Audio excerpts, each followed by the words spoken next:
Okay, I'm going to do a couple of examples, and then there will also be some examples for you to practice.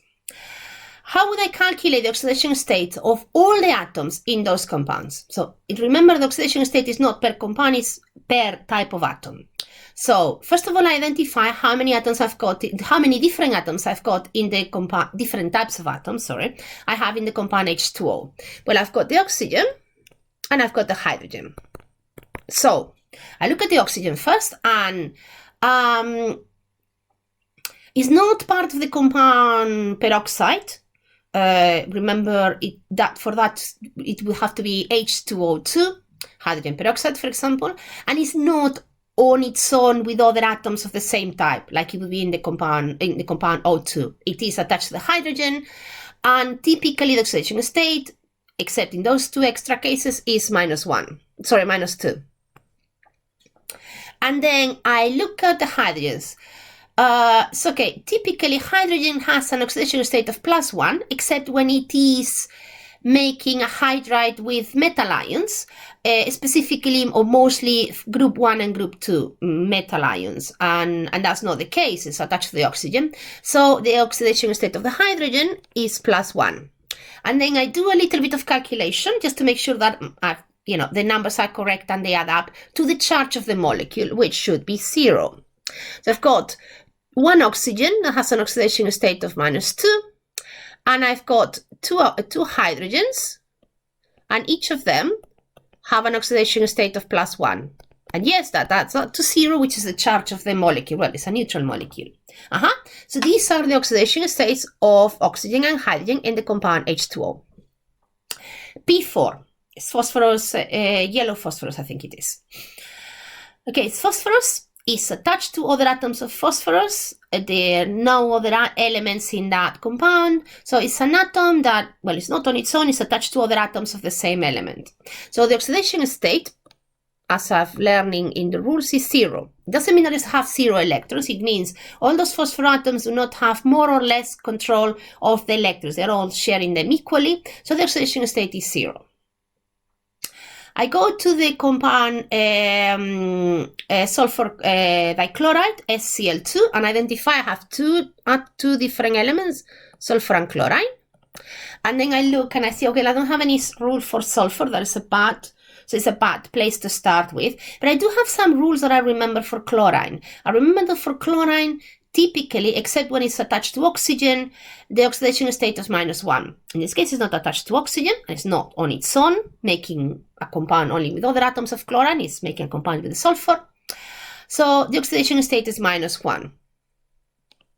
And that knowledge allows me to calculate what would be the oxidation state of sulfur in that particular compound. Because overall, the charge of the molecule is 0. It's a neutral molecule. I know I have the chlorine, which has an oxidation state of -1, and I have two of them. So the oxidation state of the chlorine, the two atoms of chlorine, -1 each, plus the oxidation state of the sulfur need to add up to 0. So for that equation to be true, the oxidation state of the sulfur needs to be +2. So I've got two oxidation states because I have two different elements, sulfur and chlorine. Sulfur has an oxidation state of +2, and chlorine, each of them, has an oxidation state of -1. I go now to the next compound, K2SO3, and identify they have three different types of elements. Well, I have three elements: potassium, sulfur, and oxygen. I know a few things of potassium and I know a few things about oxygen. What do I know about potassium? Well, I know that potassium is a group 1 element, and one of the rules I've talked about is that, for group 1, the oxidation state is +1. For group 2 atoms, the oxidation state is +2. So potassium is part of the group 1 atoms, so the oxidation state is +1. I have two potassium atoms, but each of them has an oxidation state of +1. I don't know much about the sulfur. Actually, I don't have any rules about sulfur, so I'm skipping it for a moment, and I go to the oxygen. And I thought, and I remember the rules that I have about the oxygen, and the oxygen typically has an oxidation state of -2, except when it's in a peroxide or when it's by itself in the compound O2. So, okay, so that means oxygen has an oxidation state of -2. And then I use that information to calculate what would be the oxidation state of the sulfur, which is the one I'm missing. The overall charge has to be 0. That's a neutral compound, so 0. I've got 2 potassium atoms. I've got the sulfur, and I have 1 atom of sulfur, and I've got 3 atoms of oxygen, and each atom of oxygen has an oxidation state of -2. This one is -6. This one is 2. So for that equation to be correct, 2 minus 6 plus whatever the oxidation state of sulfur needs to add up to 0. The only solution is that the oxidation state of sulfur is +4. So as you can see, some atoms, well, many atoms can have more than one oxidation state, and some of them can have many oxidation states, and sulfur is one of them. Nitrogen is another one, for example. So in this case, there is a sulfur there in the compound K2SO3, but if I compare it with the sulfur in the compound SCl2, the oxidation state is different. For SCl2, the oxidation state is +2. For the compound K2SO3, the oxidation state is +4.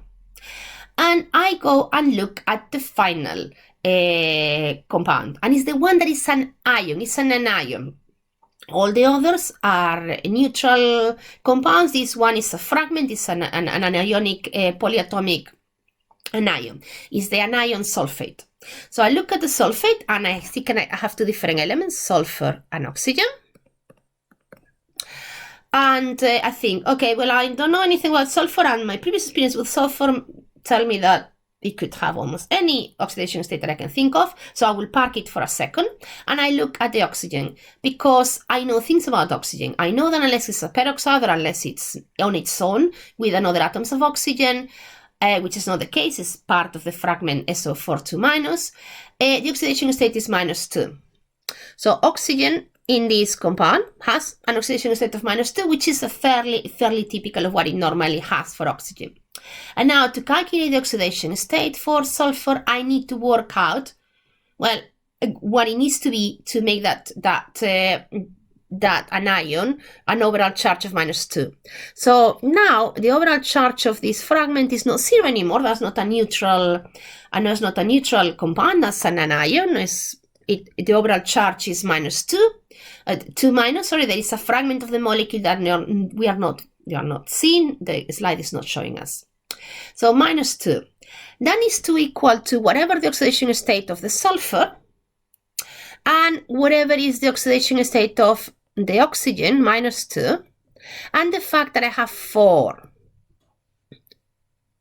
oxygens.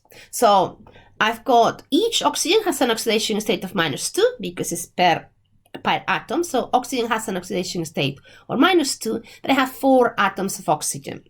So that overall gives me a value of -8. And if I want that equation to be true and add up to -2, the sulfur has to have an oxidation state of +6. So that's what I would put here. And as you can see, some elements are fairly regular, oxygen, hydrogen, group 1 and group 2 ions, etc. Others, like sulfur, can, as this is the case, can have quite a wide variety of oxidation states, can stabilize a wide variety of oxidation states depending on which compound they are in.